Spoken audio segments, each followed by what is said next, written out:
Afternoon, guys. Dave Canberra with Wilderness Outfitters, home of the Pathfinder School. Back with another segment today, tips and tricks. I want to talk to you guys a little bit about trapping today. We've had quite a few video series on trapping from primitive to modern methods. We've talked about trapping percentages as far as being low percentage, high percentage trapping techniques, things like that. I want to show you a couple items that I've put in my kit here that I think will increase your chances of trapping animals, so that if you have this and you have something like a slingshot or a blowgun or whatever it is you choose to carry in the woods with you, you're just increasing your chances of getting game. And I'm going to show you something that works really good today. There's just a couple small items I carry as a trapping kit with me, and it almost guarantees you game every time if you're in the right location. And we're going to go over that in just a second, because they only cost about $1.59. So hang tight. Okay guys, back to our modular system here. I've got the butt pack on here. This is a two-part trapping system, alright? Part A is right here, inside the butt pack itself. So if I take the butt pack off the frame, I've always got this in there. The pocket fishing kit is in there as well. What this is a small electrical tape container. You can get these anywhere that you buy electrical tape at a hardware store. They come with colored electrical tape inside them. I use that stuff for a lot of things, and I use the container to carry a lot of things into as well. Now, all I did was taped around this thing with a OD colored duct tape just to keep it shut. Alright? I'm going to go ahead and take that duct tape off here real quick. And I'm going to show you there's a couple items in here. Now, we have talked many times about snare wire. I've showed you the number 3 and 4 picture wire that we carry on our website. What I normally will do with this is I will take that snare wire and break it down. Instead of carrying it by the roll, I will make it into ready-made snares.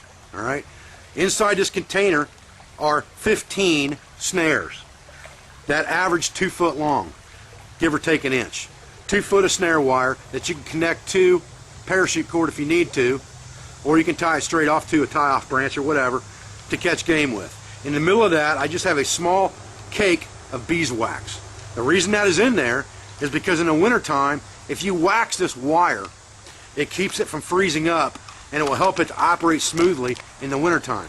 So I try to keep a bundle of that wax in there in my trapping kit. Now there's a lot of uses for that beeswax besides that, but it's good if you have it in your trapping kit.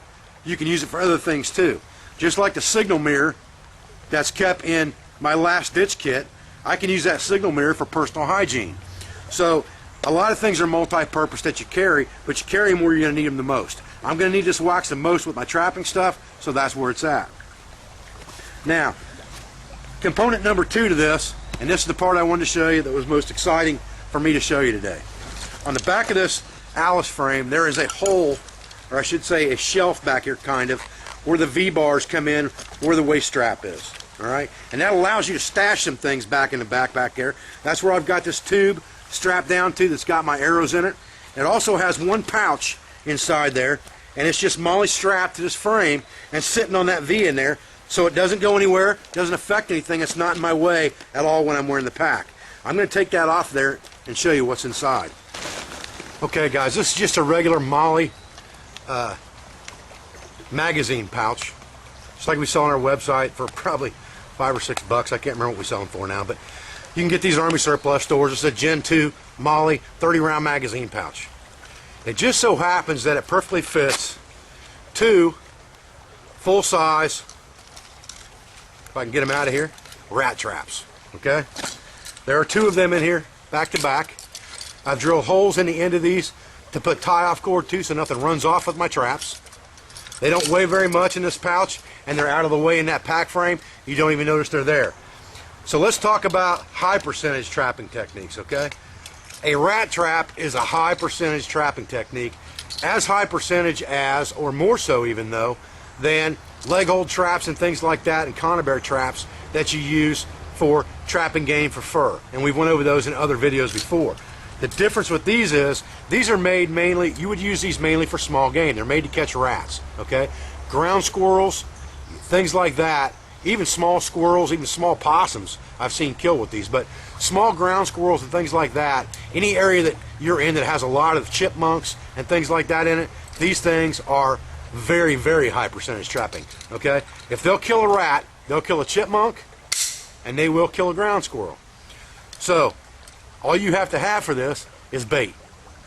anything that you've got food-wise out in the bush is bait for this thing. Now, what you bait it with depends on what you catch sometimes. You know, if you put fish and stuff like that in here, you're more likely to catch possum than anything else, but they're one of the 9 sources of edible meats, and they're very prevalent in North America, and you can kill one with this. Now, the reason we've got a hole drilled in it here is so we can put some paracord through here and tie this thing off, because when you catch something in this that's bigger than it's supposed to catch, you don't want it running off with this trap. So if you smack something in here that doesn't get killed instantaneously, like a 3-4 pound possum gets in here or something, doesn't get killed right away by this thing snapping down around his neck, you want to make sure he doesn't run off with your trap and die somewhere. So you tie this thing off every time, that way you know it's going to be there when you come back.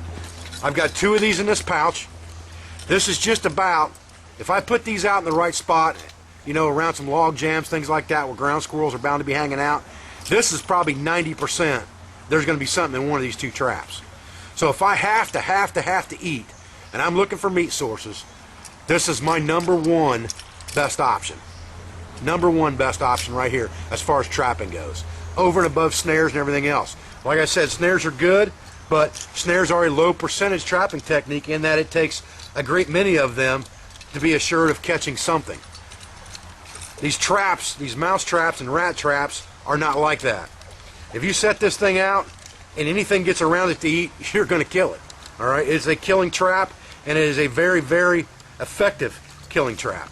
Like I said, you can put 2 of these in one of these ammo pouches, and you've got them with you all the time.